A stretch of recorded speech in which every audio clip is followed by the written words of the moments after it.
Parte 2. A Bolha, 2001-2007. De repente, centenas de bilhões de dólares por ano estavam fluindo através da cadeia de securitização.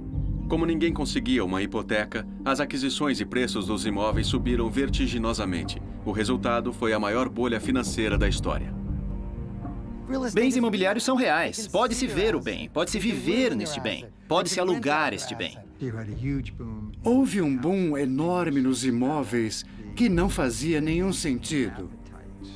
O apetite financeiro do setor conduziu àquilo que todos fizeram.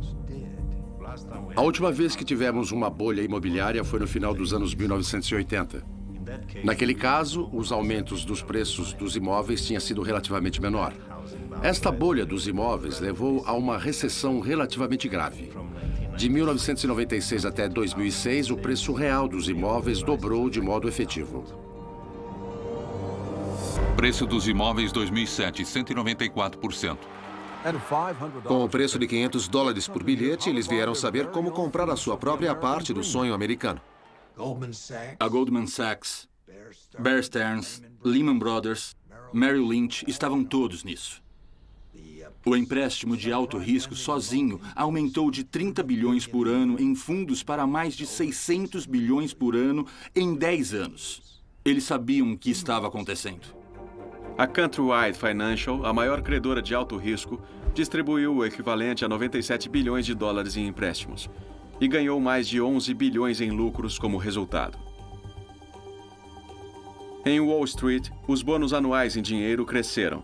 Negociadores e principais executivos se tornaram muitíssimo valiosos durante a bolha. Lehman Brothers era um dos maiores subscritores de empréstimos de alto risco e seu principal executivo, Richard Fuld, levou para casa 485 milhões de dólares.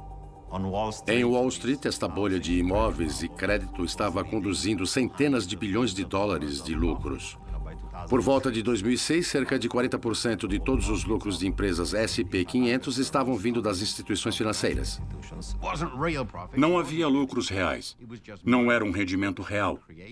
Era apenas dinheiro que estava sendo criado pelo sistema e registrado como rendimento, 2, 3 anos no futuro. Há um padrão e tudo é liquidado. Isso era algo grande nacional, não apenas nacional, global. Através do ato de propriedade de imóvel e proteção do lucro líquido, o Conselho do Federal Reserve aumentou sua autoridade para controlar a indústria de hipotecas. Mas o presidente do Federal Reserve, Alan Greenspan, se recusou a usá-lo. Alan Greenspan disse, não, ideologicamente eu não acredito nisso. Por 20 anos, Robert Naisda foi o chefe da Green Lending, um poderoso grupo de defesa ao consumidor. Ele encontrava com Greenspan regularmente. Demos a ele o exemplo da Countrywide e 150 hipotecas de taxas variáveis, complexas, diferentes. Ele disse que se você tivesse um doutorado em matemática, você não seria capaz de entendê-los o suficiente para saber qual era ou não bom para você. Então achamos que ele ia tomar uma atitude. Mas conforme a conversa continuava, ficou claro que ele estava preso à sua ideologia. Nos encontramos de novo com Greenspan em 2005. Muitas vezes nos encontrávamos com ele 2 vezes por ano e nunca menos do que uma. E ele não mudaria de ideia. Alan Greenspan se recusou a ser entrevistado para este filme. 2 de junho de 2005. Neste mundo incrível de comunicações instantâneas globais, o livre e rentável movimento de capital está ajudando a criar a maior prosperidade da história humana. A Comissão de Valores Imobiliários não conduziu nenhuma grande investigação de bancos de investimentos durante a bolha. 7 de outubro de 2008. Pessoas foram demitidas da divisão de execução da lei da... É isso também o que o senhor testemunha? Sim. Eu acho que houve uma destruição sistemática, ou como quer que queiram chamar isso, da agência e sua capacidade através da demissão de pessoal. O escritório do gerenciamento de riscos da SEC reduziu seu pessoal. O senhor diria para um? Sim, quando aquele cavalheiro pudesse ir para casa à noite, ele poderia apagar as luzes.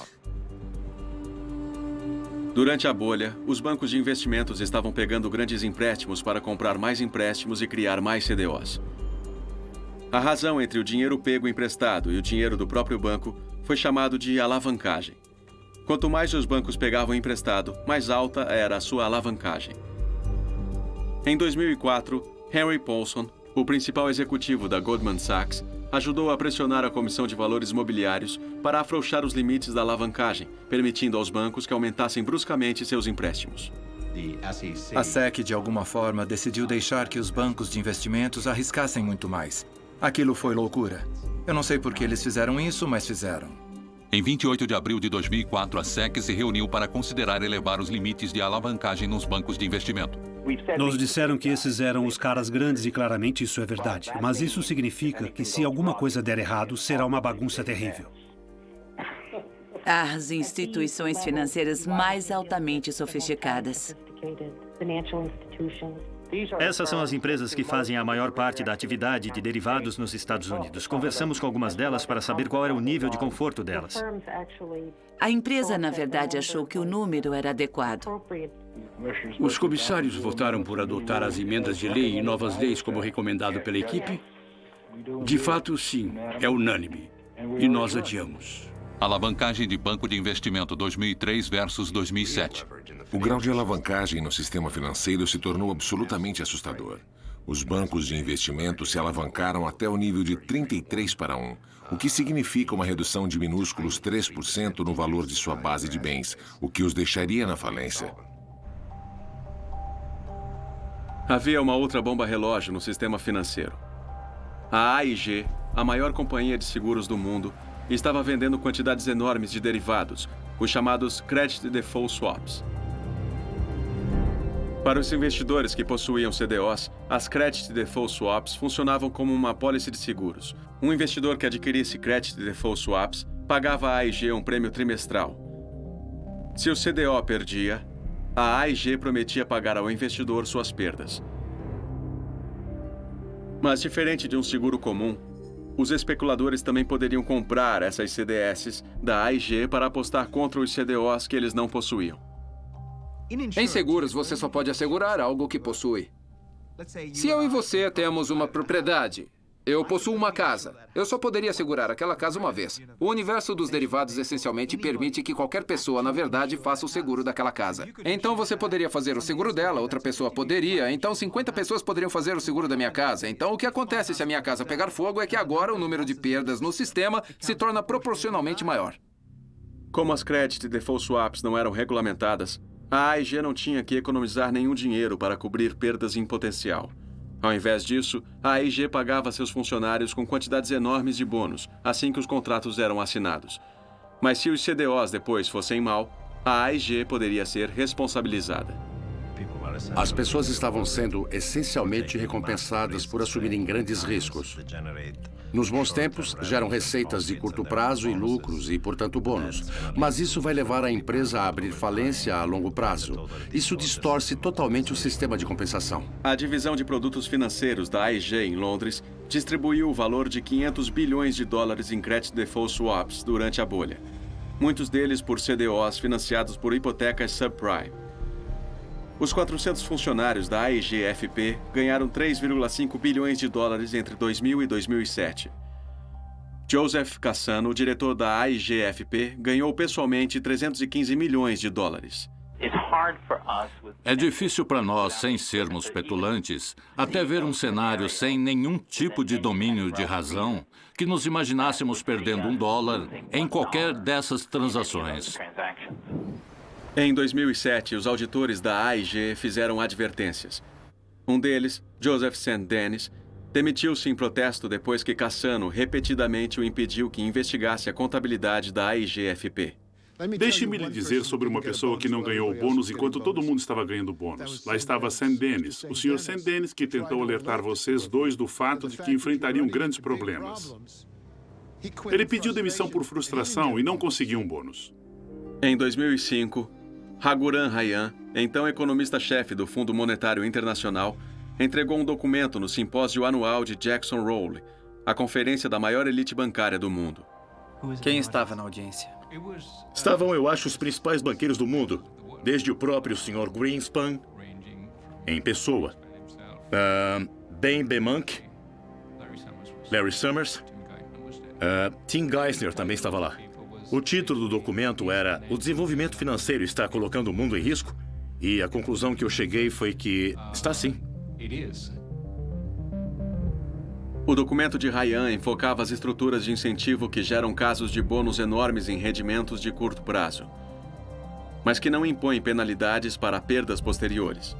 Ryan argumentou que esses incentivos encorajavam os banqueiros a aceitarem riscos que poderiam, por fim, destruir suas próprias empresas ou até mesmo o sistema financeiro inteiro. É muito fácil gerar desempenho aceitando mais riscos. E o que você precisa fazer é compensar o desempenho de risco ajustado. E é aí onde todo o problema acontece. Ryan tocou na ferida. O que ele disse em particular foi: vocês afirmam que encontraram uma forma de ter mais lucros com menos riscos.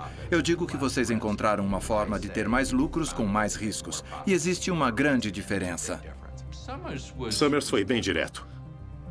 Ele achou que eu estava criticando a mudança no mundo financeiro e está preocupado com a grande mudança que pode mudar tudo.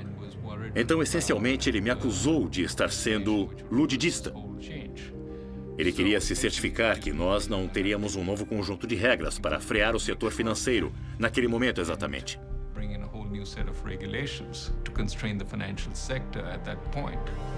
Larry Summers se recusou a ser entrevistado para este filme.